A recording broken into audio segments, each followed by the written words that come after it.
Much like its title character, Snake Eyes' G.I. Joe Origins is filled with mystery, impressive feats of martial artistry, and blurred lines of allegiance. With that in mind, let's break down the ending of Snake Eyes.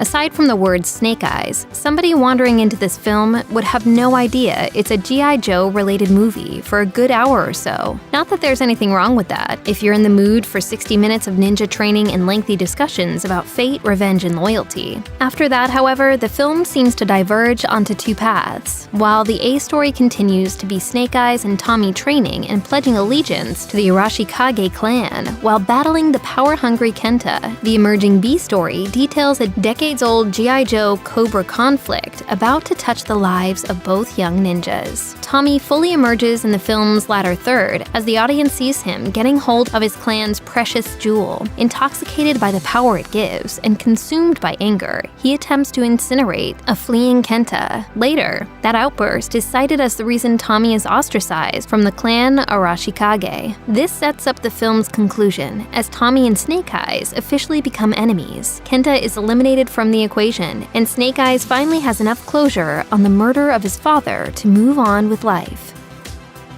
You might want to grab a pen and paper, because there's a lot to keep track of in the film's final moments. From a franchise-building perspective, the audience has already seen Scarlet and the Baroness form an unlikely alliance to survive the carnage in the Arashikage temple. As the smoke clears, Baroness pulls a classic move by sneaking away just when the real fighting begins. Scarlet, on the other hand, rides things through to the bitter end, and then presents her new friend Snake Eyes with a gift to celebrate his apparent emancipation. She hands him a highly redacted folder and name drops General Joe Colton. As die-hard G.I. Joe fans know, Colton is also known as the original G.I. Joe, which is a bit ironic since the name never appeared in the classic 80s cartoon's 95 episodes. Portrayed by Bruce Willis in Retaliation, the character made a few appearances in the G.I. Joe, a Real American Hero comic series, and exists as an acknowledgement of the 60s kung fu grip line that started it all. The file reveals to Snake Eyes that his father died 20 years ago while serving as an undercover Joe. Moments earlier, the character learned that the man who killed him was a longtime Cobra agent. So, as this war seems to be launching a new battlefront, Snake Eyes has plenty of motivation to join in.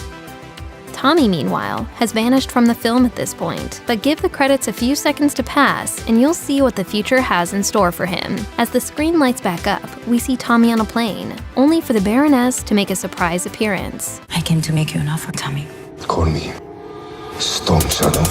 So as the credits roll, we know that Cobra has been around for at least 20 years. The Baroness has been a key cog for some time, and now Storm Shadow is joining their ranks. For a film ostensibly about two of the greatest masked characters in 80s pop culture, there's a startling lack of masks going around until the end. Both Snake Eyes and Storm Shadow see their signature uniforms inch closer to fruition as the film progresses, but we never see them both fully masked and suited up to fight each other. If you have a sharp eye, you may have noticed earlier when Snake Eyes infiltrated the clan Arashikage temple that there was a glass laboratory which housed, among other things, the Snake Eyes mask. After Kenta has been dispatched and the Arashikage saved, Snake Eyes is finally presented with his iconic mask. Unfortunately, his donning of the mask is so brief that it's almost a head-scratcher, but the film's final image is full-on Snake Eyes, dressed as fans remember and prepared to head out on a mission. For the majority of the runtime of Snake Eyes, Tommy and Snake have an on-again, off-again blood brothers friendship. It's a precarious, complicated bond that has seen Snake Eyes save Tommy's life, Tommy bring his new friend home and invite him into his clan, Snake Eyes taking a mission for the Baroness, but ultimately having her recruit Tommy, and the two of them having a final falling out after Tommy's expulsion from the clan. Now that Kenta is out of the picture, Storm Shadow and Snake Eyes are poised to carry on the battle that involved the previous generation of G.I. Joes and Cobras. In the film's closing moments, we see Storm Shadow fleeing, likely to the United States. If the next film is going to go full-on G.I. Joe, we also see Snake Eyes getting himself a spiffy new mask, determined to set out after Tommy. Assuming Snake Eyes makes enough money to warrant a green light for this latest Joe universe, the next film would undoubtedly have Snake Eyes and Storm Shadow, now masked, going toe-to-toe. In a perfect world, this plotline would borrow heavily from the classic 1984 comic issue, number 21, of G.I. Joe, A Real American Hero, entitled Silent Interlude. Told entirely without a single speech bubble, sound effect, or caption, Interlude has remained a classic Snake Eyes story decades later. And of course, there's a murderer's row of fan-favorite Cobra characters that could make an appearance in a sequel, including Cobra Commander and Destro. Not to be outdone, there are probably twice as many Joes, and the right casting and script could make them soar on the big screen. So while the Snake Eyes ending wraps up certain elements of these origins, it also provides substantial hope for the future of a beloved franchise.